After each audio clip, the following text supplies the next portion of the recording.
¿Me confirma si miran la depo? Sí. Y se ve bien, bastante bien. Chicos, les adelanto que el otro jueves, perdón, la otra semana, vamos a ir el martes al tórax, ¿de acuerdo? Ya tenemos entrada para ir el martes al tórax, para que vayan teniéndolo planificado.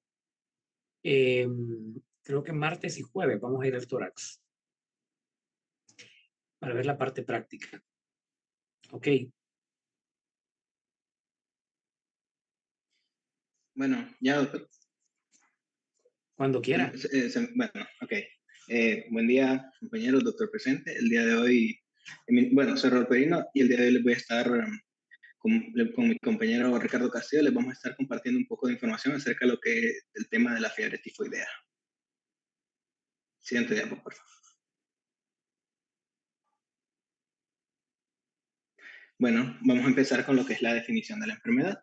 Y puesto que la fiebre tifoidea es una enfermedad multisistémica febril causada por la bacteria entérica Salmonella typhi, la cual es una bacteria gram negativa anaerobia facultativa altamente virulenta, la cual produce dicha enfermedad, la cual también es conocida como fiebre entérica. Más de 9 millones de personas la padecen y alrededor de 110.000 mueren a causa de ella cada año. Datos recabados de un artículo científico, el cual utilizamos ampliamente para desarrollar esta investigación, el cual fue publicado en el año 2024 y recabó información a lo largo de todo el año 2023. Pues consideraría estos datos bastante recientes. Es la segunda causa de infección más grave y a veces mortal en viajeros, después de la malaria. Esta enfermedad pertenece a un grupo de infecciones las cuales se dan mayor frecuentemente en gente que viaja a ciertos países, que hacen turismo y que visitan muchas áreas las cuales muchas veces son endémicas de ciertas enfermedades, como este ejemplo. Siguiente. Bueno, y introduciendo un poco lo que es la clínica de la enfermedad, o sea, los síntomas que va a presentar la persona al contraerla, tenemos que tras un periodo de incubación de 6 a 30 días, el paciente va a empezar a presentar lo característico de la enfermedad, la fiebre, que es lo mismo que le da su nombre. Además, fatiga, anorexia, que es la falta de apetito por los síntomas abdominales acompañantes de la enfermedad, cefalea, malestar general, que pues en lo mismo de los casos de las enfermedades febriles, traducimos como una debilidad general, y síntomas abdominales, que aquí es un punto que me gustaría destacar en el que la gente normalmente asocia la fiebre tifoidea con que nomás comienza la enfermedad, se infecta, no se desarrolla, las personas van a presentar cuadros de diarrea, lo cual, según el artículo que revisamos, es incorrecto, ya que las personas al infectarse con Salmonella typhi comienzan con aproximadamente un periodo de 2 semanas en las cuales están estreñidos, o sea, tienen dificultad para hacer sus excretas. Hasta después de las 2 semanas, de segunda o tercera semana de haber empezado a desarrollar la enfermedad, es que las personas comienzan con los cuadros diarreicos. En caso de que las personas, los pacientes que están infectados con esta enfermedad, tienen el tratamiento se retrasa o es inadecuado por un mal diagnóstico, puede producirse lo que son las complicaciones letales de la enfermedad, las cuales son meningitis, sepsis o perforación intestinal. Siguiente.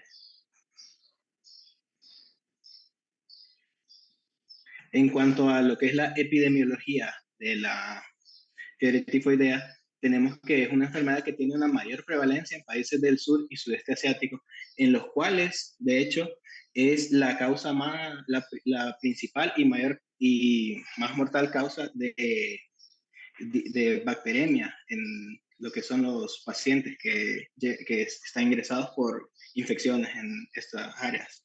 Su transmisión se da por vía fecal oral con alimentos o agua contaminada y tiene una cierta transmisión mínima ya por contacto sexual entre hombres. La gran mayoría de casos que se presentan son a causa de viajes a lugares endémicos, que es lo que les voy a estar explicando un poco más adelante, que ya lugares endémicos tenemos claro de que son los lugares en los que la enfermedad es más frecuente o que la enfermedad es originaria de ese lugar. En los factores de riesgo tenemos que la Salmonella typhi se propaga por un acrónimo que son de sus 4 siglas en inglés, las 4 Fs, las cuales son flies, fingers, feces and food, que se traducen en moscas de 2 S y comida. En moscas, ya que, pues como sabemos que es vía fecal oral, las moscas entran en contacto con las heces y tal vez entran en contacto con nuestros alimentos, ingerimos la bacteria y nos infectamos. Lo mismo con los dedos, tocamos lugares contaminados y todo lo ingerimos y nos infectamos. En cuanto a lo que son los factores de riesgo no endémicos, tenemos lo que son personas que viajan a países endémicos, personas que hacen turismo y llegan a lugares en los cuales es muy común la enfermedad, se infecta. O tal vez que alguien que nos visita de un país, de un país que sí es endémico, pues tenemos contacto con él y esa persona nos transmite la enfermedad. Y también el alimentar, lo mismo, alimentarnos con comidas preparadas por alguien que es portador de la enfermedad. Tal vez la persona no le está padeciendo, pero sí es portadora de la bacteria. Sí. Y también tenemos factores de riesgo que son los factores endémicos de las personas, la población que vive en los lugares en los que esta bacteria es endémica. Bueno, tenemos lo que es la edad. La mayor incidencia en cuanto a edad la tenemos entre los 5 a 9 años, en los cuales pues son edades infantiles en las que los niños no tienen hábitos de higiene muy correctos y pues ellos juegan mucho, se ensucian y tienden a infectarse más fácilmente. También tenemos lo que son las reinfecciones, lo cual es que una persona se infectó previamente, se sanó entre comillas, tal vez solo no completó su tratamiento, espero que solo se quitaran sus síntomas, pero la enfermedad vuelve a recobrar fuerza y se reinfectan. Son gente que no tiene una inmunidad completa, es una inmunidad moderada. La inmunodepresión en caso de pues, prácticamente todas las enfermedades infecciosas, que los casos del VIH, el uso de glucocorticoides, un sistema inmune débil, el cual no es capaz de repeler la enfermedad. Alteraciones de la función fagocítica, las cuales tenemos en ejemplo de lo que es la malaria y la anemia falciforme, que es una disminución de los macrófagos, de los fagocitos, los cuales no pueden fagocitar la bacteria y pues, esto se propaga. Acloridria, que es la disminución de la acidez del jugo gástrico, el cual es capaz, en un estado normal, es capaz de desintegrar lo que es la bacteria, pero en caso de que una persona tenga una disminución de la acidez, esta no va a ser capaz de desintegrar la bacteria y esta misma nos va a empezar a atacar. Uso de antiácidos antihistamínicos que tiene el efecto similar, idéntico a lo que es la cloridia, porque los antiácidos van a disminuir la acidez del estómago. El uso de antibióticos de amplio espectro, el cual erradica lo que es la microbiota normal del intestino, lo cual en una persona que tiene su microbiota intacta, esta microbiota ataca y nos defiende de lo que es la bacteria en caso de que lleguemos a querer infectarnos. Desnutrición, que pues es bastante grave en caso de que la gente con desnutrición, pues como les dije en los síntomas de la enfermedad, presentan anorexia. Una persona que no tiene una buena nutrición y presente anorexia por la enfermedad, pues tiende a caer en una desnutrición muy severa que termina afectando en mayor magnitud que una persona sana. Y factores genéticos, los cuales ya pues puede ser una persona deficiente que tiene una deficiencia de su gen HLA clase 2, el cual normalmente nos defiende ante agentes infecciosos. Entonces, una persona que lo tiene disminuido, que tiene deficiencias en ese gen, pues va a presentar la enfermedad en una mayor magnitud. Siguiente, por favor. Y pues tenemos lo que es la distribución. Principalmente encontramos una relación entre que los países con menor nivel de desarrollo tienen mayor presencia de esta enfermedad, al contrario de los países con mayor desarrollo, los cuales ya casi que no se da la enfermedad, se da generalmente por los factores de riesgo no endémicos, que son los viajes principalmente. En cuanto a la lista de países que tienen más casos, tenemos a Pakistán y Afganistán, los cuales son los dos países que tienen mayor afección, que son los países endémicos con más cantidad de casos, más frecuentes la enfermedad. También tenemos Arabia Saudita y Emiratos Árabes, que no son directamente países en los que la enfermedad es súper endémica, pero tienen una alta relación con estos primeros dos países, los cuales los hace bastante los propicia bastante a que sus poblaciones se vean afectadas por estas bacterias. Y países con menos casos ya serían países, por así decirlo, del primer mundo, los cuales tenemos Estados Unidos, Irlanda y Reino Unido, los cuales tienen medidas de control sanitario de muy alto nivel, en los cuales no permiten que esta enfermedad se prolifere fácilmente. Y los dejo con mi compañero. Buenos días. Bueno, como mencionaba anteriormente, bueno, primero que nada yo les voy a hablar acerca de la fisiopatología de esta enfermedad, ¿verdad? Como mencionó anteriormente mi compañero, la vía de transmisión principalmente es fecal-oral por agua o alimentos contaminados, por lo cual el primer paso para que se dé toda la enfermedad claramente es la ingestión. Algo que hay que recalcar sobre la ingestión de Salmonella typhi es que tiene una dosis mínima infectante. ¿Esto qué quiere decir? Que depende de la cantidad de bacterias que ustedes consuman, que se inocule, para que se presente o no la enfermedad. Esta cantidad va de 1000 a 1.000.000, de 1.000 millones a 1.000.000 de bacterias. Entonces, lo primero que se da es el inóculo al cual debe sobrevivir al ácido gástrico, que como mencionó mi compañero también, uno de los factores predisponentes para que se dé esta enfermedad es tener un nivel bajo de ácido gástrico, lo que viene siendo llamado la hipocloridia. Esto porque generalmente la Salmonella typhi se aglomera en cúmulos, por así decirlo. Entonces, lo que pasa es que el ácido solamente llega a matar a las que están en el exterior de ese cúmulo, mientras que las del interior sobreviven. Entonces, la bacteria llega al ilion distal, donde se adhiere al epitelio intestinal, penetra las células M de la placa de Peyer y posteriormente, dado que se mete las células a la placa de Peyer, que como sabemos es parte del sistema linfático, lo que ocurre es una invasión del sistema retículo endotelial, que es el segundo paso que tengo marcado en la diapositiva.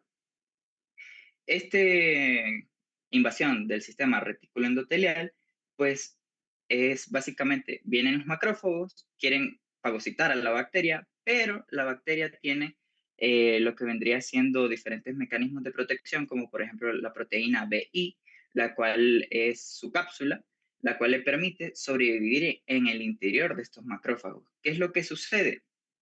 Que como se inhibe la fusión fagolisosomal de los macrófagos, estos, al contrario de matar a la bacteria, terminan por servirle como medio de transporte a esta misma.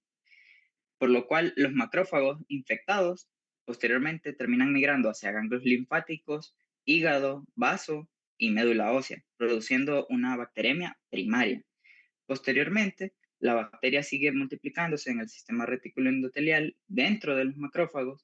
Pasa algo similar a como mencionó nuestro compañero en la exposición pasada, de que después de tantas copias, el macrófago termina por explotar y lo que produce es liberación al torrente sanguíneo de todas estas copias que se estaban multiplicando dentro de los macrófagos.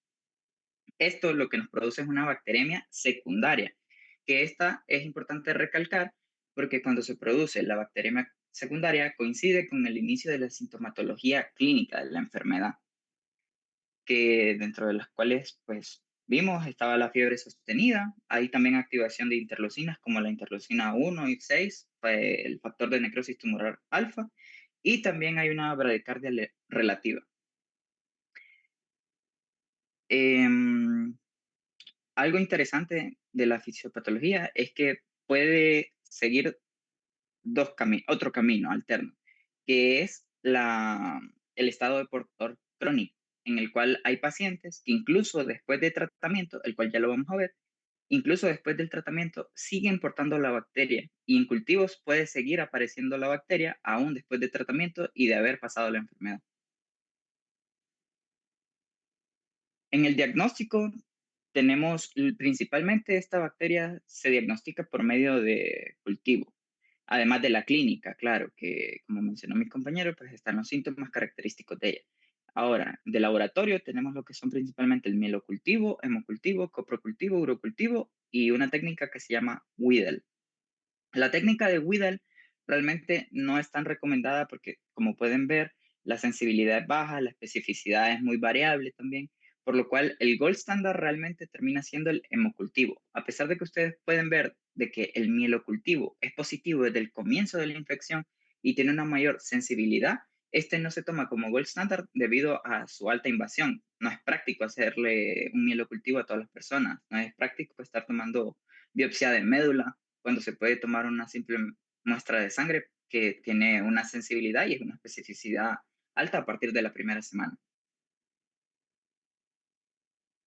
Como tratamiento, pues en adultos se administra de forma general ciprofloxacina de 500 miligramos por vía oral cada 12 horas durante 7 días. En casos leves y en casos graves, 10 días. En casos de resistencia, estos casos de resistencia sobre todo se presentan en los lugares endémicos que mencionó mi compañero, como ser Afganistán y Pakistán, en los cuales se administra una dosis de carga de 1 gramo de acitromicina el primer día, seguida de 500 miligramos una vez al día durante 7 días. En casos graves, la ceftriaxona 2 gramos por vía intravenosa durante 10 días. En la profilaxis, pues tenemos lo que son educación sanitaria a la población, higiene de los alimentos, cloración del agua, adecuado sistema de drenaje y gestión de antimicrobianos. Esto hace sobre todo énfasis del uso inadecuado de antibióticos que tiene la población. ¿Qué es lo que pasa? Los antibióticos, la gente los usa como si fueran confites, después ellos barren la flora intestinal normal que tendrían que tener, por lo cual hace proclive que cualquier salmonela que llegue a nuestro cuerpo sea más fácil de que se quede ahí, dado que no tiene competencia con ninguna otra bacteria. Las vacunas. En esto hay dos tipos. Están las conjugadas y las no conjugadas. Las que están aprobadas por la FDA, que se usan en América, Europa y en todo el mundo, son las no conjugadas, que son las dos primeras. La TI-21A y la BIPS. Estas dos, como les mencioné anteriormente, son las no conjugadas, están aceptadas en todo el mundo. Por otro lado, están la TIP-BAR, BCT, y la TIFI-BEP, las cuales son usadas únicamente en Afganistán y en Pakistán, dado su mayor incidencia. Son fabricadas ahí, son vacunas conjugadas, pero no están aprobadas para su uso en América ni en Europa. El pronóstico, pues realmente antes del uso de antibióticos era más elevado, de 10 a 30%. Actualmente tasa global es de solamente 4.2%. Esto debido a la combinación en Europa y Asia tiene una mortalidad menor o igual a 1%, mientras que en África, por ejemplo, tiene 5.4%, en Oceanía 7.2% y en América 6.7% de mortalidad. Por lo cual, de forma general, podemos ver que no es una enfermedad mortal. Aún así, si se llegan a presentar casos de mortalidad de esta, sobre todo se presentan en los momentos en que se retarda el tratamiento, por lo cual es importante dar un tratamiento oportunamente rápido. Y eso sería todo por nuestra parte. Gracias. Perfecto. Excelente, ¿verdad? Cumplieron con el tiempo específicamente, los 20 minutos. Lograron el objetivo. No tengo nada que decirles. Está súper bien. Excelente. Tienen 5 puntos los dos. ¿Ok? Solo agregar una cosita. La salmonelosis es una enfermedad febril que se caracteriza por una cosa clínicamente, y es que tiene bradicardia en vez de taquicardia cuando hay fiebre. Si yo tengo fiebre, normalmente la respuesta a mi cuerpo va a ser la taquicardia o el aumento de la frecuencia cardíaca. Pero en salmonelosis ocurre casi lo contrario. Más bien hay tendencia a la bradicardia cuando hay fiebre. Entonces, cuando tenga un proceso febril, una enfermedad febril con diarrea, náuseas, que tenga bradicardia en vez de tener taquicardia cuando hay fiebre, entonces, en ese sentido, pensemos en salmonelosis. ¿Ok? La fiebre tifoidea, la complicación más grave es la perforación intestinal. La gente se muere por eso, ¿verdad? Y acuérdense que el sistema intestinal es un sistema linfático, entonces ataca, por eso puede quedar ahí latente. Dígame, Carlos Molina, creo que levantó la mano. ¿Dudas, preguntas, chicos? No, pero no levanté la mano. No sé, alguien había levantado la mano por ahí. ¿Tienen Yo lo alguna había duda? levantado. Yo lo había levantado. No, solamente que se había dicho la de la bradicardia. Lo que no dije fue que tiene un nombre en específico, ¿verdad? Que es el signo de Fayette, según leí. Sí, no es Fayette, sí. Que no es, pero es bien frecuente en esos pacientes, ¿de acuerdo? Entonces, súper bien, la verdad que es súper bien. Con respecto al tratamiento, no es parte de ustedes saberlo, pero obviamente la ciprofloxacina y las cefalosporinas de tercera generación tienen buena cobertura contra este tipo de bacterias, ¿ok? Salmonelosis es bien frecuente, ¿de acuerdo? ¿Y cómo hacemos diagnóstico? Como lo mencionaron perfectamente bien, se llaman antígenos febriles, así los pedimos nosotros aquí, ¿verdad? El paratífico y el tífico, eso es el mecanismo de diagnóstico. Manden por favor la presentación al grupo, ¿ok? Y abajito de la presentación les pongo la nota que sacaron cada uno de ustedes. Bueno, vamos a ver entonces la parte de complicaciones crónicas de la diabetes. Vamos a compartir pantalla. Share. Ahí estamos. Y me dice si la ven. ¿Ok? Sí, me escuchan, ¿verdad? Ok. Las complicaciones crónicas de la diabetes dependen del tiempo. Si me ven jóvenes y me escuchan, por favor, hablen. Sí, doctora. Sí, doctor. Ok. Sí, doctora. Entonces, las complicaciones crónicas ocurren de acuerdo al tiempo de evolución de la misma y que ese tiempo esté fuera de las metas. ¿Ok? Fuera de las metas hablamos entonces que tenga Andri Torres, cuánto de glucosa en ayunas y postprandial el paciente diabético. ¿Cuándo digo que está fuera de la meta? Fuera de la meta se refiere a que no está controlado o Ricardo Castillo, ¿qué se refiere fuera de la meta? ¿Cuándo digo que está fuera de la meta el paciente? Fuera de la mente sí, que no está controlado de diabetes. Raúl Perino, evidentemente no tiene idea de lo que estoy preguntando, ¿verdad? No, doctor, no lo recuerdo. Luis David Betanco. Supongo que sería cuando está la postprandial arriba de 180 y la en ayunas arriba de 140. Ok, casi. Casi. La respuesta que esperaba era que fuera de meta es que esté arriba de 130 en ayunas o abajo de 80 o arriba de 180 postprandial.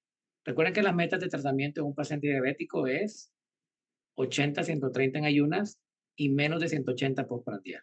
Fuera de meta, obviamente, como la palabra lo dice, lógico, redundante, es afuera de esos valores, ¿ok? Entonces, cuando tenemos una enfermedad que está arriba de esos valores de forma consecutiva y 5 años después de tener esa enfermedad con esos valores elevados, va a ocurrir la primera manifestación clínica de complicación crónica, que sería entonces la retinopatía diabética. Luego, 5 años después de la retinopatía, vamos a tener la nefropatía diabética y la última complicación es la neuropatía. Entonces, depende de qué, de la edad y las características del inicio de la diabetes. Tiene más complicaciones crónicas el paciente que tuvo un inicio más temprano de la diabetes, ¿ok? Obviamente. Los patrones de alimentación, hábitos de actividad física. Si el paciente nunca ha hecho actividad física, obviamente va a tener más complicaciones crónicas porque va a tener menos reserva muscular. Que el paciente tenga obviamente una diabetes debutante con hemoglobina glicosiladas elevadas, arriba de 9, por ejemplo, ¿verdad? Que tenga ya otras enfermedades concomitantes como hipertensión arterial, dislipidemia crónica. Entonces, de eso va a depender la complicación crónica. Dentro de los componentes de la evaluación integral, en el examen físico del paciente con diabetes es importante el índice de masa corporal como un diagnóstico metabólico. No es lo mismo tener obesidad central que no. Y no es lo mismo también tener diabetes con obesidad asociada a una diabetes sin obesidad. La presión arterial, midiendo el ortostatismo. ¿Alguien sabe cómo se define ortostatismo? Carlos Molina, ¿sabe qué es ortostatismo? ¿Sí o no? No, doctor. Ariel Andino debería, ¿verdad? Pero Ariel Andino. No, Alessandro. doctor, no lo sé. No, doctor. Ok, ortostatismo es los cambios de presión arterial con los movimientos posturales. Cuando tenemos un cambio de presión arterial de 20 milímetros de mercurio en la presión sistólica y o 10 milímetros de mercurio en la presión diastólica, a eso le llamamos ortostatismo. Se llama hipotensión ortostática cuando estamos acostados y nos paramos y tenemos una disminución de la presión arterial, 20 la sistólica y 10 la diastólica. Okay. Hipertensión ortostática, lo contrario, cuando estamos acostados y nos paramos y aumentamos la presión arterial. Pero en sí, la palabra ortostatismo es el cambio de 20 milímetros de la sistólica y 10 la diastólica. Ya sea hipo-hiper, pues eso lo define si se sube o se baja la presión arterial, ¿ok? Entonces, en el paciente con diabetes debemos de hacer estas pruebas de ortostatismo porque tienen aterosclerosis acelerada y tienen afectación de los vasoreceptores. Vamos a palpar la tiroides que debe de incluir. Si yo les digo cuando estemos pasando visita, evalúeme a ese paciente diabético, Dentro de la evaluación inicial debe de ir la palpación tiroidea, que hay 2 métodos para poderla palpar. Esa es la técnica de Carbain o la anterior, que esa la vamos a ver cuando veamos la parte de tiroides. El fondo de ojo es básico importante. ¿Qué 5 cosas evalúo yo en el fondo de ojo de un paciente? Nicole, ¿recuerda que hay 5 cosas debo de evaluar en un fondo de ojo? Sí, hay que verle la mácula, hay que verle la relación de la arteria-vena, hay que verle el nervio y también la reactividad. Solo recuerdo esos, faltan dos Ok. más. Ok, entonces dijimos mácula, la fobia, ok, que es la salida del nervio óptico. Dijimos retina, relación arteria-vena, perfecto, le faltaron los vasos retinianos. Y lo principal es el reflejo naranja, ¿verdad? Sin ese no podemos seguir haciendo un fondo de ojo. Entonces son 5 cosas que evaluamos: reflejo naranja, el nervio óptico, la retina como tal, la relación arteria-vena y la mácula. Ok. El examen de la piel del paciente con diabetes debe de evaluar los pliegues para saber si tenemos o no acanthosis nigricans, si hay o no acrocordoma, y algo que se llama lipodistrofia diabética. La lipodistrofia o la dermatopatía diabética son los cambios de coloración en las piernas que van a estar presentes en los pacientes con diabetes, ya que esos tienen obviamente una arteriosclerosis acelerada y también están relacionados con la insuficiencia venosa. A propósito, Andrés Amador, dígame cuáles son los grados de insuficiencia venosa, por favor. Eso lo dejé de tarea. Ok, Ricardo Castillo.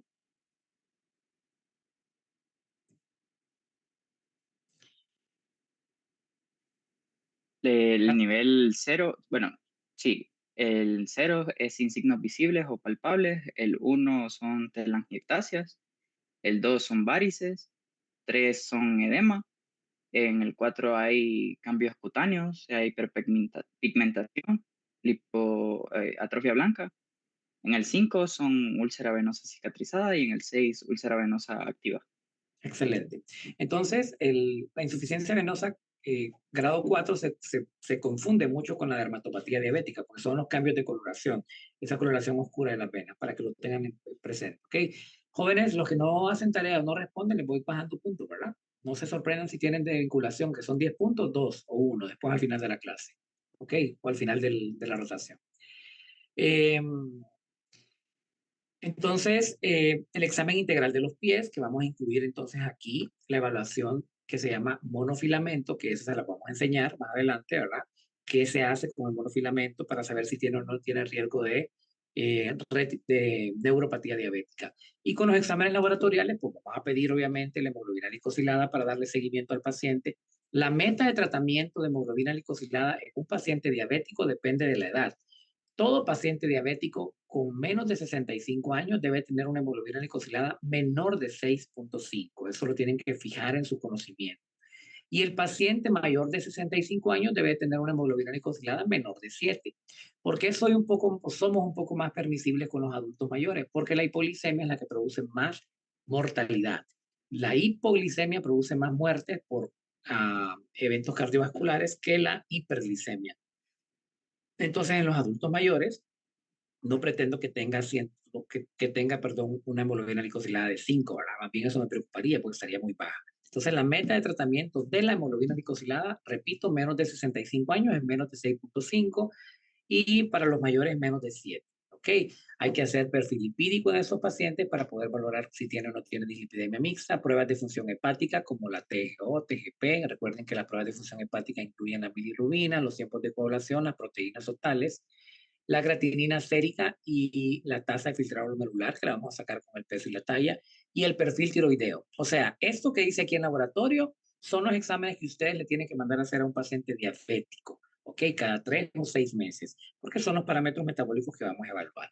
Y vamos a, obviamente, referir al oftalmólogo si el paciente pues tiene alguna alteración en la relación arteria-vena o tiene un proceso oftalmológico importante. Este es para que ustedes puedan ver una correlación entre la hemoglobina glicosilada y la miligramos sobre decilitro de la glucosa. Si alguien tiene 6 de hemoglobina glicosilada, es como que tuviera 126 miligramos sobre decilitro de glucosa. Por esa razón, el criterio para hablar de diabetes es cuánto de hemoglobina glicosilada. Vamos a ver el que dice Zoom User. No sé quién es porque no tiene nombre. Soy yo, disculpe. Ok. Podría en pacientes diabéticos, pregunta usted. ¿Cuál es el correcto, en criterio de la hemoglobina glicosilada para decir que un paciente tiene diabetes? Si está mayor a 126, igual o mayor a ¿Cuál es el 126. criterio de hemoglobina glicosilada en un paciente para decir que es diabético? Le repito la pregunta. 6.2. ¿Ve 6.7? No, no es bingo la cosa. Alessandro, Perdón. Mayor de 6.4, o sea, 6.5. mayor o igual a 6.5. Perfecto. Entonces, con 6.5, ustedes vean que 6 equivale a 126. Ya 6.5 sería mayor de 126. Por eso el patrón de referencia es 6.5, ¿ok?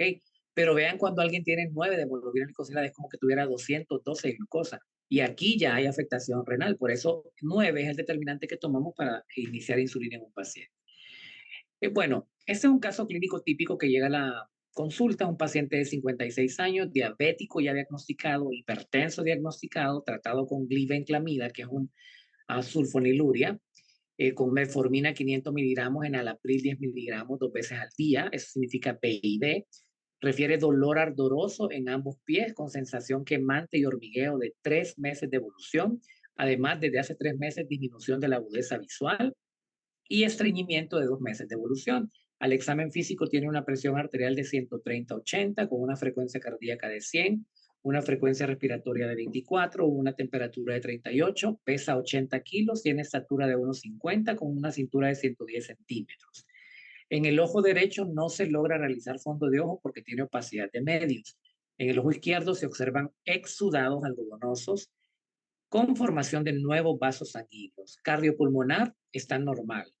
Extremidades se observan pies secos con callosidades y grietas, con una úlcera a nivel del primer dedo del pie izquierdo de más o menos 2 centímetros de diámetro. La úlcera está secretante con pus, tiene eritema, o sea, inflamación alrededor de la úlcera y una formación de un absceso. El paciente lleva exámenes de laboratorio con una glucosa en ayunas de 200, un general de orina que tiene microalbuminuria positiva, 50 miligramos sobre decilitro, una creatinina de 1, triglicéridos de 500, un HDL en 45 y un LDL en 150. ¿Cuáles serían los diagnósticos de trabajo que vamos a tener con este paciente? Ok, entonces el primer diagnóstico de trabajo evidentemente es diabetes mellitus, pero ¿está o no compensada? Ariel Andino. No, o sea, está descompensada, no está ¿Por qué? bien tratada. ¿Por qué está descompensada? Si dice que está descompensada, tiene que decirme por qué. Ok, por la glucosa en ayunas, que es de 200 miligramos sobre decilitro. Ya, ok. Traten de remitirse a contestar lo que les preguntan. Ya, perfecto. Está súper bien. Entonces, una diabetes tipo 2 descompensada. Es hipertenso, segundo diagnóstico. ¿Está compensado o no la hipertensión arterial? Vamos a ver. Vamos a seguir preguntando acá abajito. Eduardo López.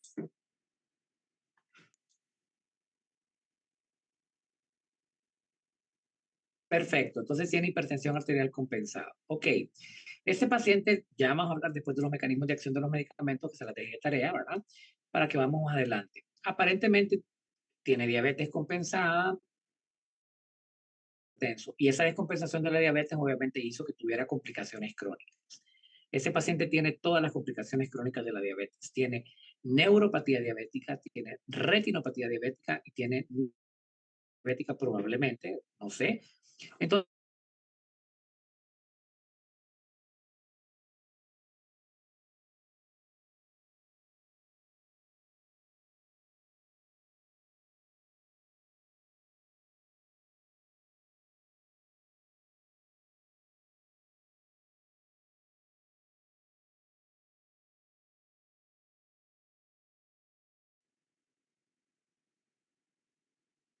Juan Diego Ramos.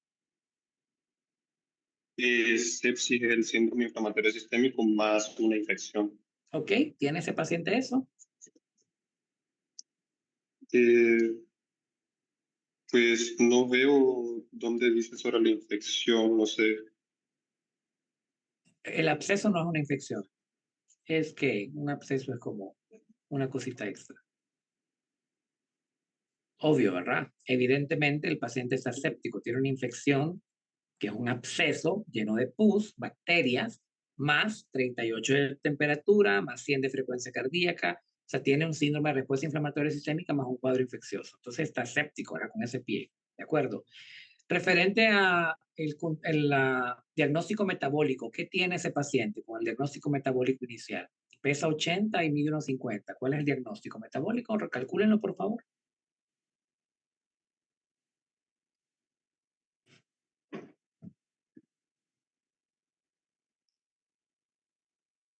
Obesidad tipo 2, 35.6 de índice. Perfecto, tiene obesidad tipo 2, ¿ok? Y aparte tiene obesidad central. ¿Cuánto es el perímetro abdominal normal para una mujer? Menos de 84, para un hombre menos de 90.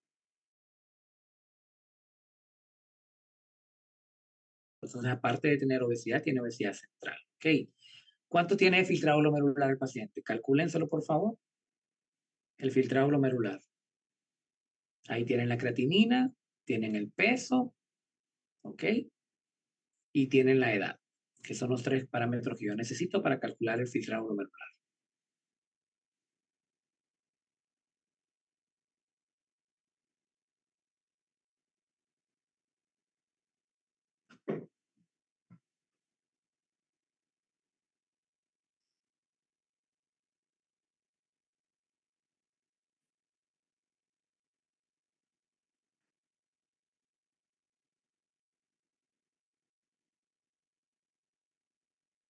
Me sale 93.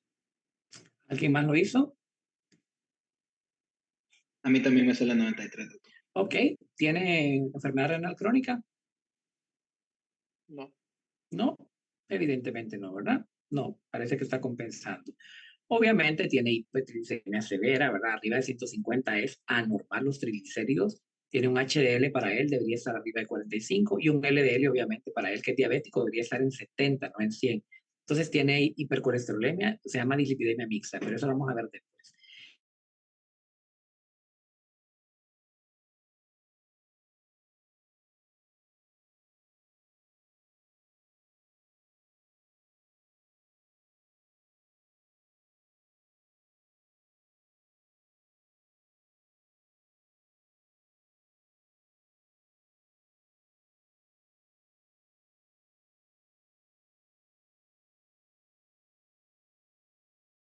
Vamos a hablar el día de hoy, ¿ok?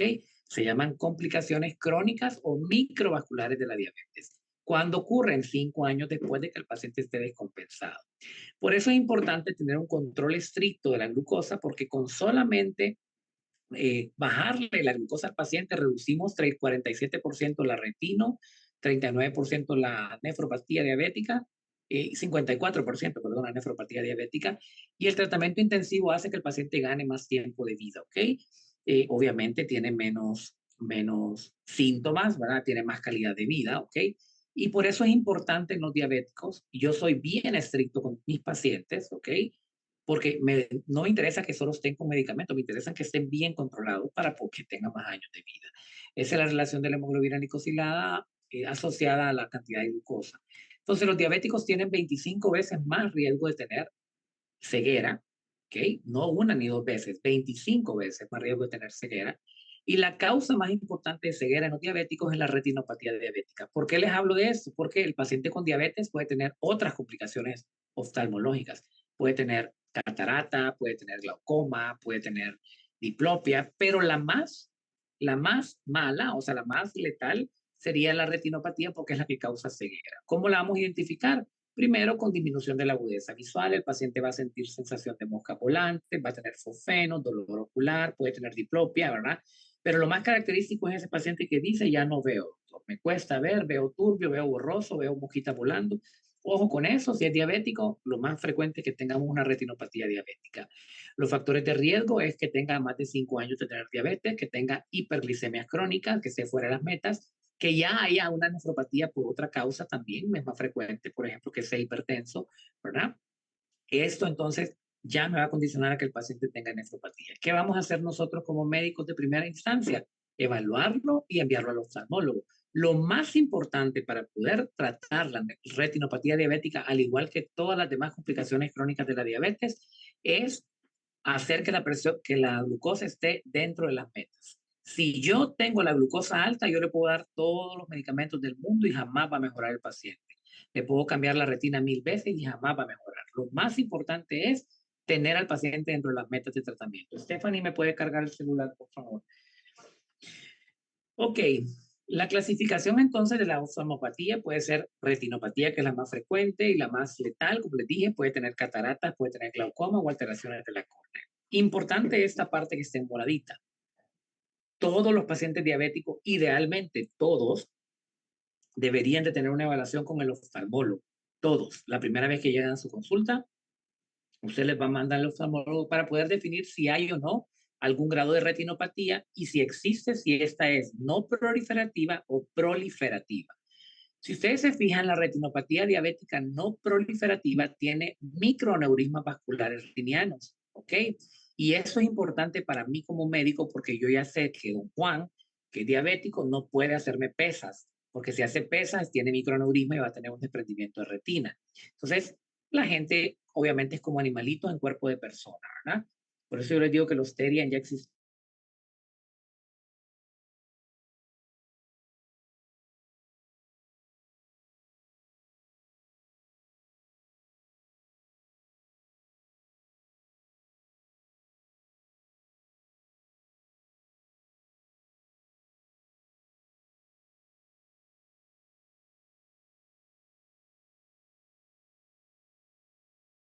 Vamos a tratar de mejorar la condición clínica que no avance, pero puede hacer actividad física de alto impacto, ¿ok? Porque el ejercicio es importantísimo para el paciente. Así luce entonces la retina con retinopatía. Vean, todo eso negro que estoy marcando son microneurismas, se ve negro, ¿ok? Ahí tenemos la mácula, la relación arteria-vena, ¿verdad? Dos veces la vena con la arteria, perdón, con la vena. Entonces, ese paciente obviamente no ve bien, ¿verdad? Si yo le hago un fondo de ojo, obviamente va a ser un paciente que no mira bien. ¿Qué hacemos? Lo maneja el oftalmólogo. Nuestro deber es inicialmente hacer un fondo de ojo en el paciente y tratar de determinar si hay o no presencia de retinopatía. Vamos con la segunda complicación crónica, que es la nefropatía diabética. Ocurre más o menos 10 años después de tener diabetes descompensada y la primera manifestación va a ser la microalbuminuria. La microalbuminuria se define como la cantidad de proteínas en la orina que no excede los 300 miligramos y que no se considera una enfermedad renal. La microalbuminuria es como una preenfermedad. O sea, la microalbuminuria puede tenerla también el paciente con hipertensión. Entonces, lo ideal es hacerle un examen de orina rutinario al paciente y pedirle la microalbuminuria. Y si el paciente está orinando más de 30 miligramos sobre litro, pero sin llegar a 300, en esa muestra de orina, yo digo, tiene microalbuminuria. ¿Qué hago con ese paciente? Darle tratamiento para evitar que me siga avanzando. Porque si me avanza la microalbuminuria, 5 años después de tener microalbuminuria, el paciente ya desarrolla enfermedad renal crónica que es irreversible, que sería ya la macroproteinuria. ¿Ok? Entonces, es importante que todos los diabéticos tengan dentro de su evaluación un examen que se llama microalbuminuria. Dígame, Ricardo. ¿Cuánto fue el valor de proteína que dijo? Disculpe, doctor. Aquí está, mire. La microalbuminuria se define como una eliminación de 30 a 300 miligramos al día de albúmina en 24 horas o de 30 a 50 miligramos en una muestra de orina rutinaria. Ya casi no usamos esta, ¿verdad? Ya casi no le pedimos al paciente que orine 24 horas al día y recoja toda la orina las 24 horas. Ya no lo hacemos. Entonces, simplemente le digo al paciente, señora, vaya a orinar mañana, con la muestra de orina le voy a pedir este examen que se llama microalbuminuria y si tiene más de 30 miligramos sobre litro sin llegar a los 50 o más de 300, perdón, en esa muestra de orina yo le digo, tiene microalbuminuria. Los criterios son un poco bien específicos. Dicen que para hacer diagnóstico hay que tener 2 resultados de 3, ¿ok? Hay que mandarle 3 muestras entonces y 2 de esos 3 resultados que me salgan positivos. Y que la prueba no debe realizarse con el paciente que tiene infecciones urinarias, que está descompensado metabólicamente, que tiene fiebre, que tiene insuficiencia cardíaca, porque todos estos parámetros que están aquí alteran la microalbuminuria. Entonces, obviamente es bien difícil hacer diagnóstico, pero porque es muy sesgado, pues casi todos van a tenerla. Lo importante es el valor predictivo negativo. Si no la tiene, me lleno de satisfacción. El problema es cuando la tiene, que tengo que seguir indagando más. Y es aquí entonces cuando tiene una microalbuminuria positiva que yo tengo que intervenir al paciente con medicamentos que están demostrados desde el punto de vista científico que me revierten esa microalbuminuria. ¿Cuáles son esos medicamentos? Los hablamos el día de ayer, los IECA y los ARA2. Entonces a ese paciente le voy a dar una dosis de enalapril o le puedo dar una candesartán o un irbesartán a dosis de acuerdo a la patología del paciente. Porque qué tal que el paciente no sea hipertenso y yo le doy enalapril a dosis de hipertensión, pues le voy a causar hipotensión. Entonces, si el paciente no es hipertenso, yo no le voy a dar 20 enalapril, le voy a dar 5, o sea, dosis de aclaramiento renal.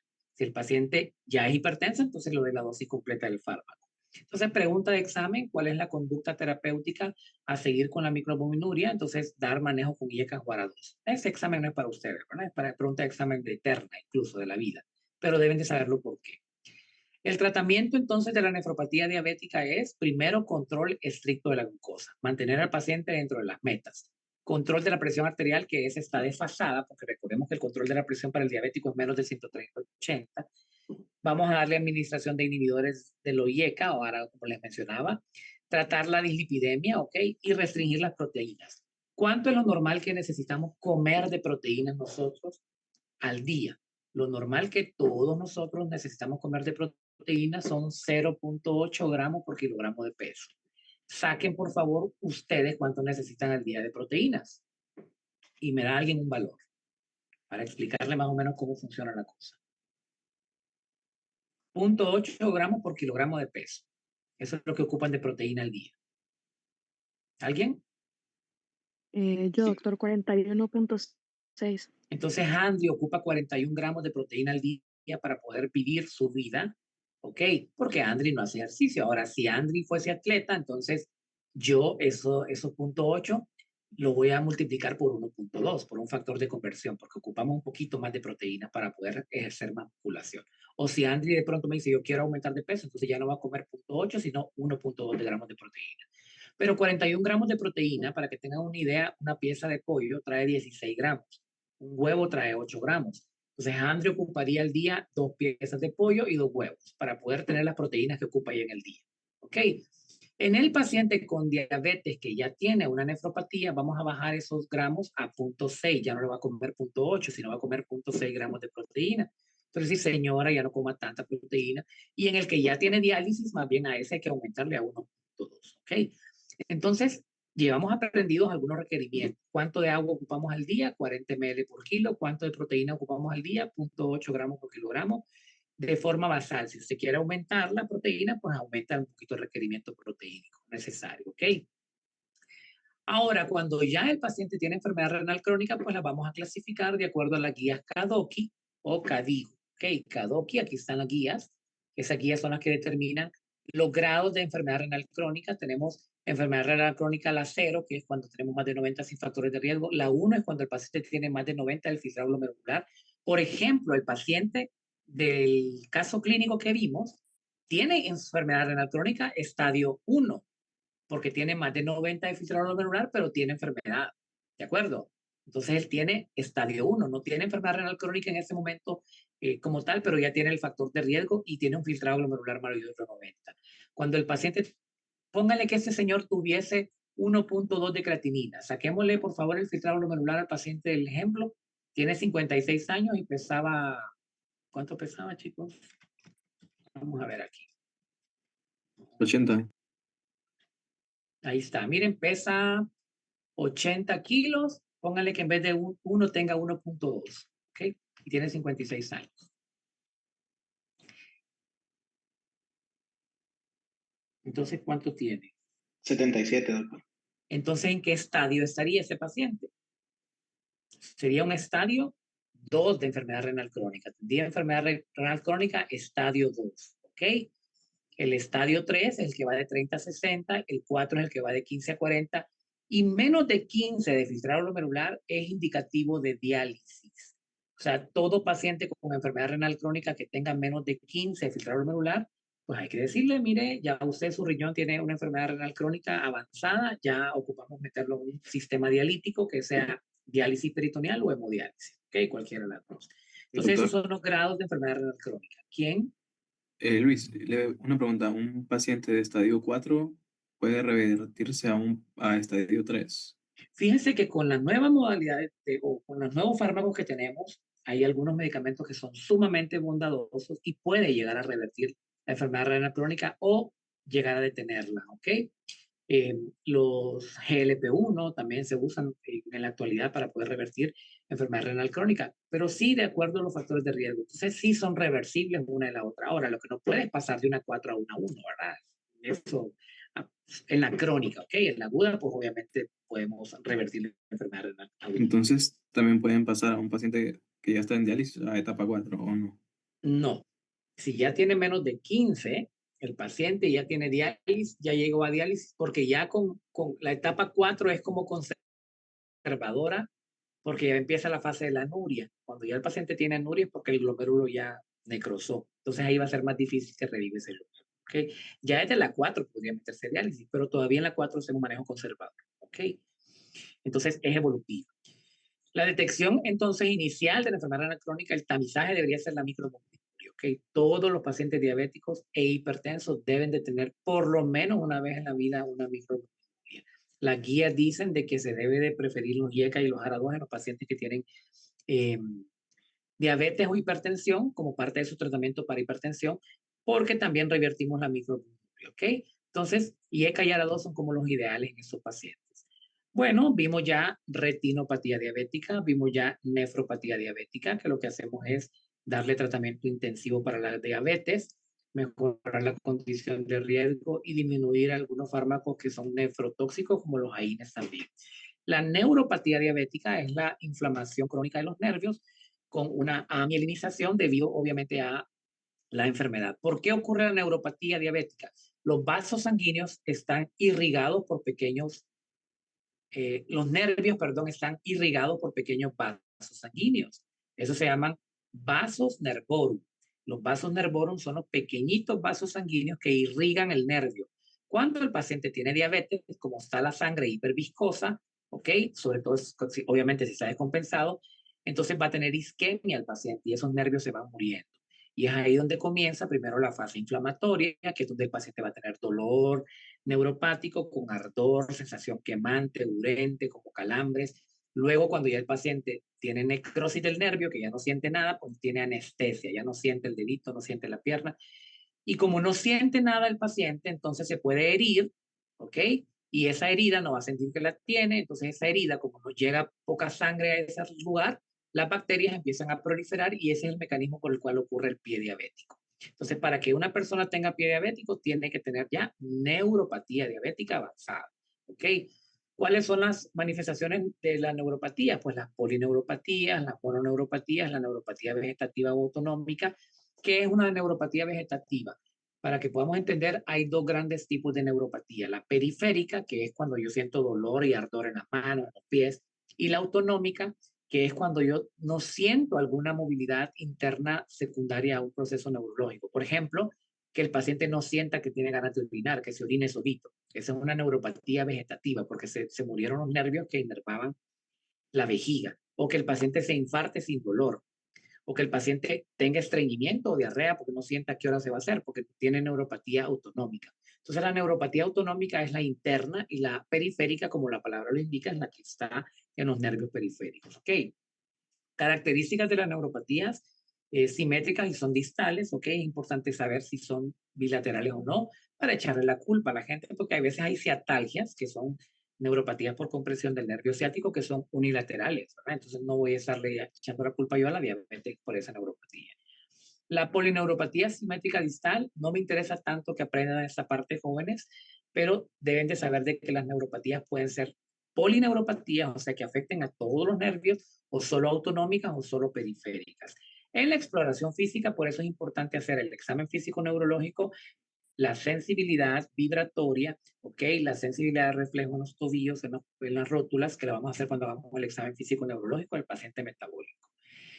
La polineuroradiculopatía diabética puede llegar a ser tan incapacitante que puede dejar al paciente inválido, ¿ok? Entonces es importante tomarla en consideración. Esa es la clasificación que no quiero que se la aprendan, solamente léanla, ¿ok? Y aquí, pues, ¿qué es lo que vamos a usar? Bueno, los reflejos osteotendinosos. Por eso vamos a al menos hacer el aquiliano y el rotuliano. Eso lo vamos a hacer en el examen físico. La sensibilidad vibratoria que se hace con el diapasón, que la vamos a practicar ya sea en los ortejos o en las prominencias óseas, en las regiones mastoideas, prefrontales o en los codos. La sensibilidad presora, que es aquí donde les digo que vamos a hacer un monofilamento. Ese monofilamento es como una cerdita del cepillo de diente, como un hilito, y ese hilito lo vamos a poner en los pies del paciente.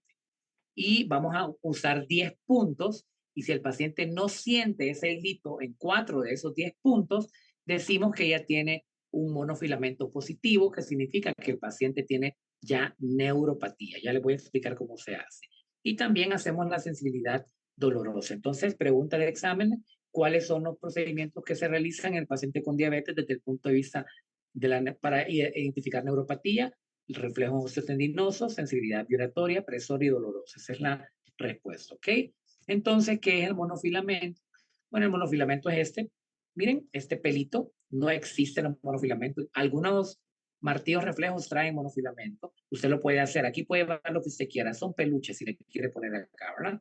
Entonces, el monofilamento es como una cerdita del cepillo de dientes. Y lo que hago yo es presionarlo hasta que se dobla completamente. O sea, yo hago esto. Miren, este es el pie del paciente, yo presiono el monofilamento y lo quito. Solo lo hago una vez. Si el paciente no sintió, yo ya voy tachando ese punto. Se evalúan 10 puntos, ¿ok? Esos 10 puntos están en el dorso del pie y en la parte de la planta del pie, ¿ok? Ahí está, la forma correcta de hacerlo. Y lo vamos a hacer cada vez que el paciente diabético llega a consulta. Hay que descalzarlo y hay que hacerlo para buscar si hay una neuropatía. Obviamente, si el paciente tiene una úlcera o un pie de Charcot, pues ya no es necesario hacerlo, ¿verdad? Pues ya llegamos tarde. Los puntos que se tocan son el dedito, el primer dedo, el dedo intermedio, el pequeño. Podemos usar 3 puntos aquí. Estos 2 de aquí generalmente yo los hago acá arriba, ¿verdad? En el dorso para poder evaluar todo el pie. Y en el callo, obviamente, jóvenes, hay que ver si el pie tiene las condiciones para hacerle monofilamento, porque hay gente que anda descalza, ¿verdad? Y anda una hiperkeratosis severa, o sea, tiene un pie así de grueso, imposible, ¿verdad? Usar eso, hay que usar un cuchillo ahí, ¿verdad? A nivel de laboratorio, pues cuando un paciente ya tiene neuropatía, hay que enviarle a hacer algunos estudios. Y ese paciente que no siente los piecitos, entonces el primer estudio que le hago yo es una electromiografía. La electromiografía es un estudio para identificar procesos musculares, no neurológicos. Pero yo lo mando a hacer al paciente para descartar que no tenga una miopatía inflamatoria, ¿ok? Una dermatomiositis, una polimiositis. Entonces, realmente, si me sale negativo el examen de electromiografía, yo sigo pensando que el paciente tiene neuropatía. Pero si me sale positivo, entonces ya digo que el problema es muscular. Luego vamos a hacer otros estudios como la sensibilidad vibratoria. Hacemos una velocidad de conducción nerviosa. Si esa velocidad de conducción nerviosa me dice, en todos los nervios del brazo hay una mala conducción nerviosa. Entonces, el siguiente estudio que voy a hacer son potenciales evocados, que los potenciales evocados me dicen en cuál parte de ese nervio de los brazos es donde hay más, es donde existe menos sensibilidad. Entonces me dice en el plexo braquial número 5, el C5 es donde no se siente nada. Entonces yo de ese C5, de esa rama del nervio, voy a tomar una biopsia del nervio. ¿Ok? Vamos a ir en esa secuencia. Evidentemente, todos los pacientes diabéticos que tengan neuropatía deben de ser estudiados por hipotiroidismo, por eso les pongo acá abajo la TSH, porque el hipotiroidismo está relacionado con la diabetes. Un 30% de los pacientes con diabetes van a tener hipotiroidismo y un 30% de los pacientes con hipotiroidismo van a tener diabetes. ¿Ok? Entonces, el hipotiroidismo es frecuente y el hipotiroidismo me condiciona neuropatías. Entonces, quiero saber si realmente tiene neuropatía por hipotiroidismo o por diabetes.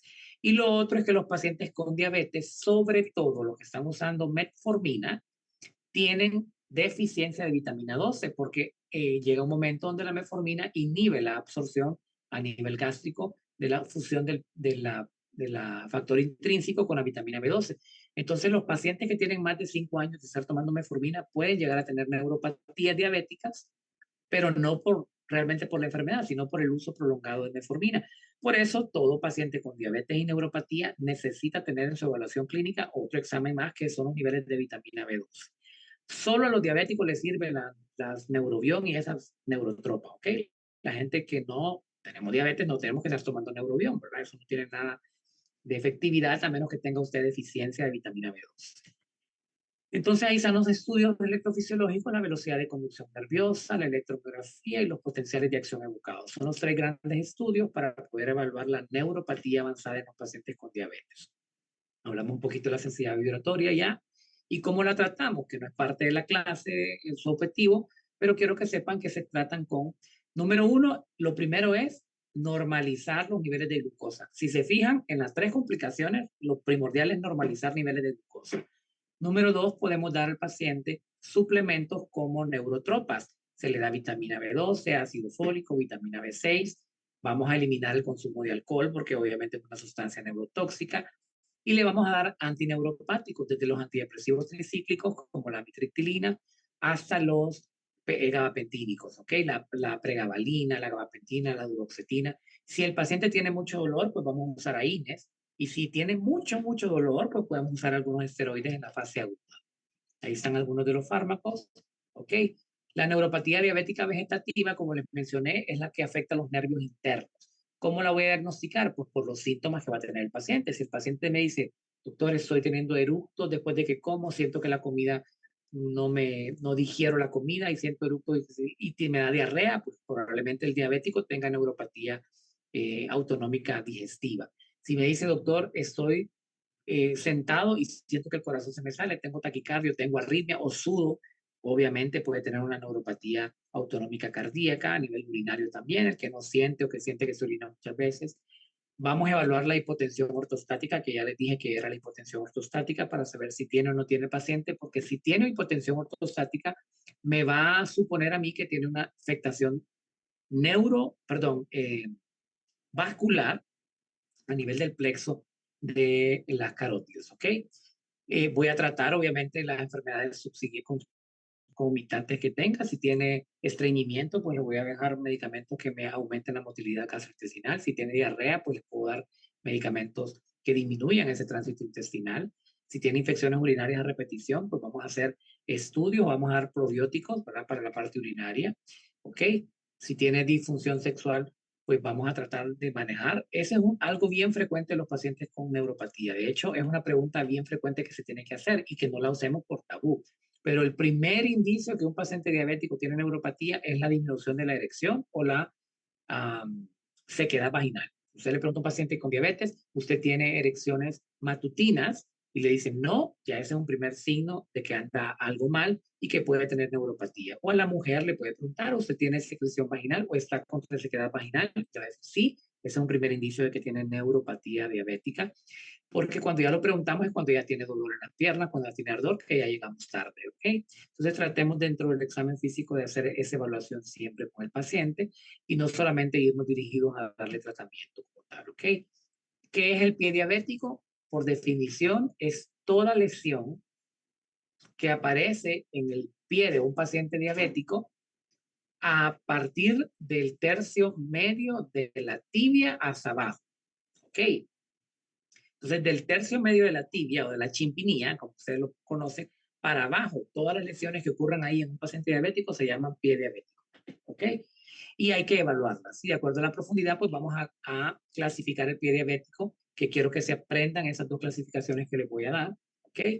El pie diabético, obviamente, el primordial del pie diabético es la neuropatía diabética. No puede haber pie diabético sin neuropatía diabética, ¿ok? Y los factores de riesgo es la forma del pie, el tipo de calzado del paciente, si tiene o no tiene hiperglicemia crónica del paciente o no, ¿ok?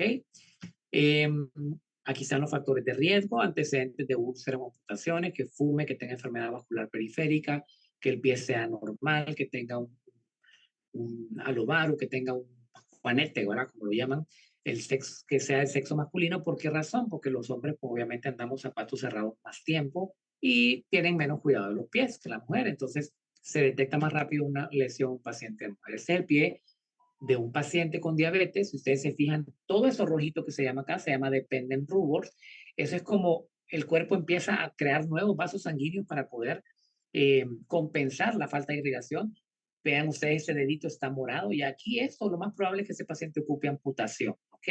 Y esa es una úlcera que está seca, pero ya tiene una úlcera seca, entonces este paciente tiene un pie diabético con dependent rubor, ¿ok? Si se da tratamiento al paciente con antibióticos, se vasodilata, se perfunde ese piecito, puede que llegue a revertirse. De lo contrario, va a terminar en amputación. ¿Ok?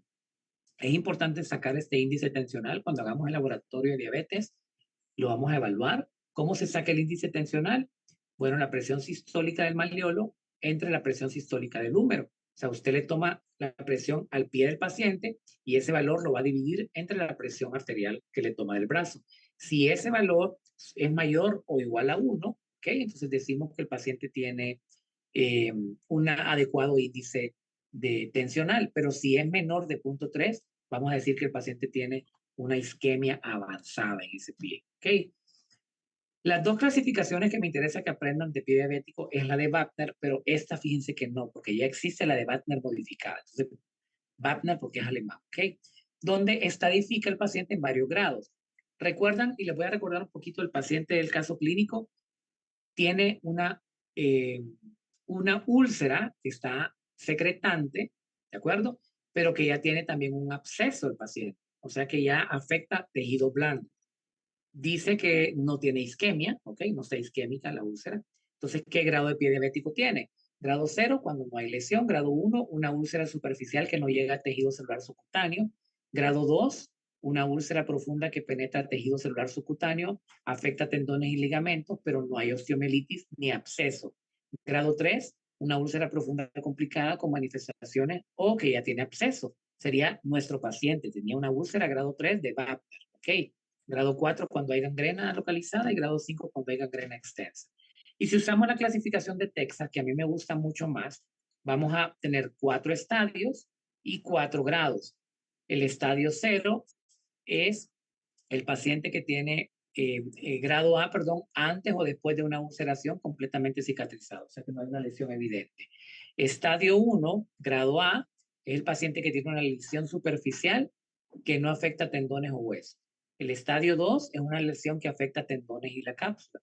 Y el estadio 3 es una lesión que afecta hueso o articulaciones. Entonces el paciente no tenía afectación de hueso, pero sí de tejido blando. Entonces él tiene un estadio 2 de Texas. Ahora vamos a ver qué grado tiene. Grado A, ¿el grado B está infectado? Sí. ¿El grado C está isquémico? No. ¿El grado D está infectado y isquémico? No, ¿verdad? Solamente está infectado. Entonces este paciente tendría una Texas grado estadio 2, grado B. Una Texas 2B. ¿Ok? Esa sería la clasificación. Apréndanse por favor esas dos clasificaciones de pie diabético para cuando veamos pacientes con diabetes podamos identificarla al momento del examen físico por el punto de vista semiológico. Clasificación de Texas y de Wagner. ¿Ok? ¿Qué hacemos con el paciente? Bueno, vamos a dar antibiótico terapia porque obviamente tiene cualquier tipo de gérmenes. Casi no se suele hacer cultivo de los pacientes con pie diabético porque les va a crecer de todo lo que ustedes quieran, porque tienen multibacteriano. Evidentemente hay que ver si tiene afectación de hueso o no el paciente, por eso todos los pacientes con pie diabético hay que hacerle radiografía para saber si tienen osteomielitis o no, o si tienen esto que se llama pie de Charcot. ¿Por qué se produce el pie de Charcot? Bueno, resulta que este señor tenía una úlcera en el pie y para no tener dolor en ese lado de la úlcera, empezó a caminar de forma diferente y no apoyaba el pie en el lado de la úlcera. Y la úlcera nunca se le sanaba, entonces empezó a poner el pie de ladito y ese se empezó a deformar. Entonces ese es el principio del pie de Charcot, una deformación del pie por una úlcera crónica. ¿Okay? Tratamiento, antibiótico terapia, el manejo estricto de la glucosa, ¿okay? Específico, eso es lo más importante. Vamos a darle vasodilatadores al paciente, obviamente antineuropáticos, ¿verdad?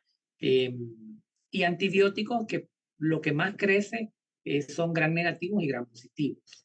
Entonces, el tratamiento ideal para todo paciente diabético con algún tipo de úlcera o absceso es clindamicina más dicloxacilina.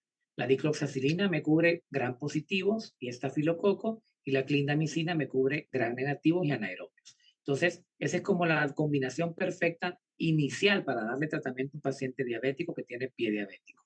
¿Ok?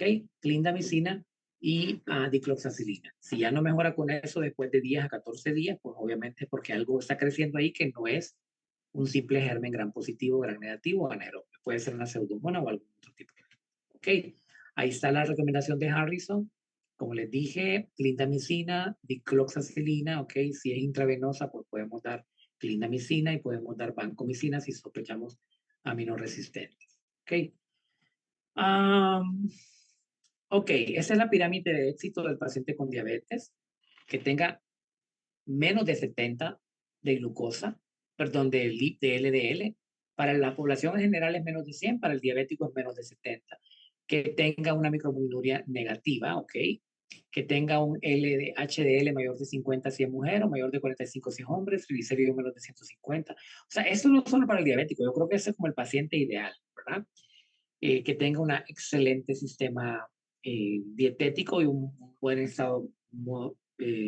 estilo de vida con actividad física diaria 30 minutos todos los días, ¿ok? La aspirina, jóvenes, hace unos años había un debate sobre si le damos aspirina a todos los diabéticos o no. La respuesta es que no se les da aspirina a todos los diabéticos, solamente los que tienen riesgo cardiovascular elevado, porque es más fácil que haga una úlcera gástrica que desarrolle un infarto si está controlado. Entonces lo ideal es controlar. Y con respecto a los lípidos y a los colesteroles, pues ya sabemos en la actualidad que las estatinas se le deben de dar a todos los pacientes diabéticos, independiente tengan estos elevación o no de los valores de colesterol. Porque las estatinas, cuando veamos la parte el lunes que veamos la parte de la dislipidemia, vamos a ver que las estatinas no solamente bajan los colesteroles, sino que tienen efectos pleiotrópicos, o sea que son efectos buenos, que no se hicieron para eso, pero que tienen efectos buenos, como que son antioxidantes, disminuyen la presión arterial, son antiinflamatorios, disminuyen la liberación de interleucina 5, 6, todas aquellas que habíamos hablado. Entonces, tienen efectos beneficiosos las estatinas, por eso se las damos a los diabéticos, independientemente tengan o no colesterol elevado. La aspirina sí saben que no se le da a todos los diabéticos, ¿ok? Con enfermedad periférica vascular, pues evaluamos si tiene o no tiene enfermedad periférica vascular y se le da manejo con dioxina en general. Pero eso es como un plus, ¿ok? Ok, vamos con entonces los diferentes tipos de medicamentos. Vamos a ver primero cuál es el mecanismo de acción de las biguanidas y vamos a empezar con Eduardo López.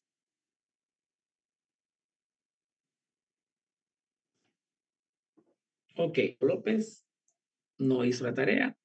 Daniel Osorto, Ok. biguanida. Las biguanidas disminuyen la producción hepática de glucosa, aumentan la sensibilidad de la insulina a tejidos periféricos y reducen la absorción intestinal de la glucosa. Perfecto. Entonces, el mejor ejemplo es la metformina. ¿Ok? Lo que hacen es inhiben la gluconeogénesis y la glucogenólisis. No son hipoglicemiantes, o sea, no bajan el azúcar. Son antihiperglicemiantes. ¿Ok? Las sulfonilureas, Luis García,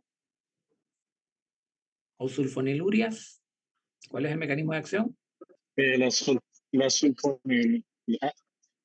sulfonilureas van a funcionar mediante su enzima, va a ser el receptor SUR1, y esos son los canales de potasio. Entonces va a cerrar los canales de potasio y va a aumentar la secreción de insulina. Esa es independiente de la glucosa. Perfecto. Entonces, lo que hace el medicamento es estimular la producción de insulina en el páncreas. ¿Ok? A través del mecanismo de acción que cierra los canales de potasio. Ahora, es importante que sepan que es independiente de la insulina. Ojo con eso. ¿Qué significa? Que haya o no haya glucosa, él la va a bajar. Entonces, condiciona que el paciente tenga más hipoglicemias, obviamente. ¿Le puedo dar, Eric Roque, a un paciente diabético tipo 1 una sulfonilurea, sí o no? No, doctor. ¿Por qué? Sería porque al ser tipo 1 va a tener una resistencia, entonces... Quiero que analice bien su respuesta. Luis dijo de que las sulfonilurias lo que hacen es que estimulan la liberación de insulina a través de las células beta pancreáticas. Entonces, ¿le puedo dar una sulfoniluria a un paciente diabético tipo 1? Le pregunté, Eric, me dijo que no. Pero no es por lo que me dijo. ¿Por qué es? Sería porque no produciría insulina. No, obviamente, para que le voy a dar algo que estimule la insulina si no tiene insulina, ¿verdad? Es lógico. Entonces, aunque no lo crean, hay algunos médicos que tratan pacientes diabéticos tipo 1, obviamente no saben mecanismo de acción, ¿de acuerdo? Entonces, de todos los medicamentos hipoglicemiantes, los que más me preocupa darle a un paciente diabético viejito son las sulfonilurias, porque estas le van a bajar el azúcar, haya o no comido el paciente. Entonces, de hecho, yo casi nunca la uso en la vida, ¿verdad? Vamos a ver Víctor Martel ¿Cuál es el mecanismo de los inhibidores de la dipeptidasa 4 o los IDPP? Ok. Vamos a pasar con Alessandro Ayala, entonces. Para los de la IDPP4 es la inhibición, bueno, inhiben la degradación de las incretinas. Entonces, pues eso, inhiben la degradación de las incretinas. Ok, el esfuerzo está bien, pero me hubiese gustado un poquito más ciencia. La dipeptidilpeptidasa 4, ok, es una enzima que degrada, ¿de acuerdo? Las incretinas. Y las incretinas son sustancias, lo que hacen en el cuerpo es estimular la liberación de insulina. Ok, entonces, cuando yo como, se libera la insulina.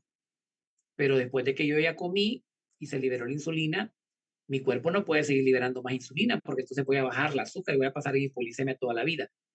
¿Quién hace entonces que yo tenga, se detenga esa liberación de insulina? Las incretinas, cuando se activan por una enzima que se llama dipeptidasa 4.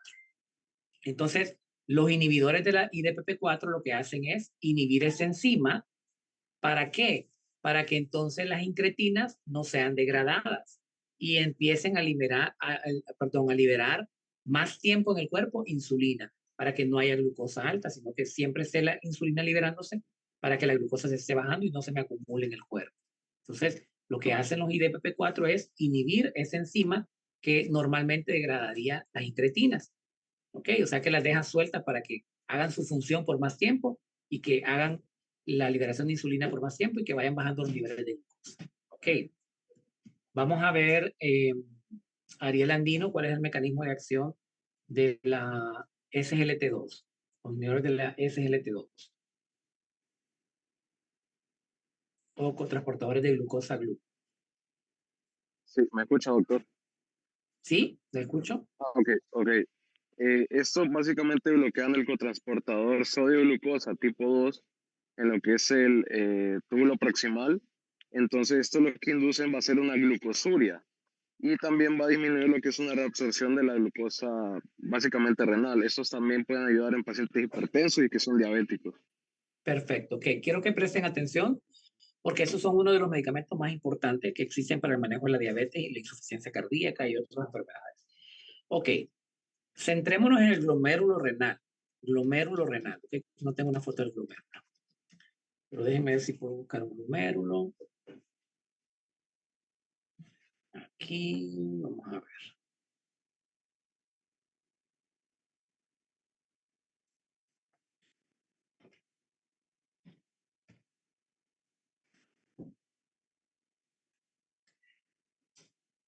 Vamos a ver si se ve el glomérulo. Un glomérulo. Ok.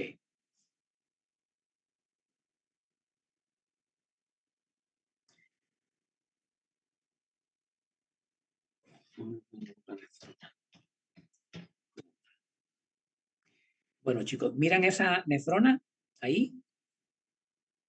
¿Sí? Sí. Ok. Entonces, esa es la nefrona, ¿de acuerdo? Ese es el glomérulo renal, aquí está la nefrona. Y pónganle que aquí, donde está marcando el dedito, se reabsorbe el 90% de la glucosa que entra a mi riñón y aquí en el túbulo distal se reabsorbe el otro 10%.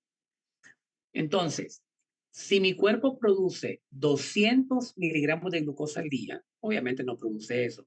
Ok, el 30% de toda esa glucosa que mi cuerpo produce va a entrar en el riñón. Ok, entonces quiero que vayamos sacando un número. Si yo produzco 200 miligramos de glucosa al día en mi cuerpo, estoy poniendo un número pequeño, ¿verdad? Porque no son 200 los que producimos. ¿Cuánto es el 30% de 200? Entonces lo dividimos por 30%.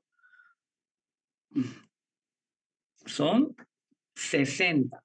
Entonces, de esos 200 que mi cuerpo produce todo el día, 60 miligramos van a entrar a el riñón. ¿De acuerdo? De esos 60 miligramos que entran en el riñón, ¿con quién estoy? Con Ariel.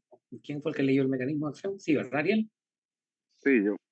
Entonces, Ariel, de esos 60 miligramos que entran al riñón, el 90% se reabsorben en el túbulo aquí, proximal, y el otro 10% se reabsorbe aquí. Al final, ¿cuánto de glucosa voy a eliminar entonces? Si entraron 60 miligramos de glucosa y de esos 60 miligramos,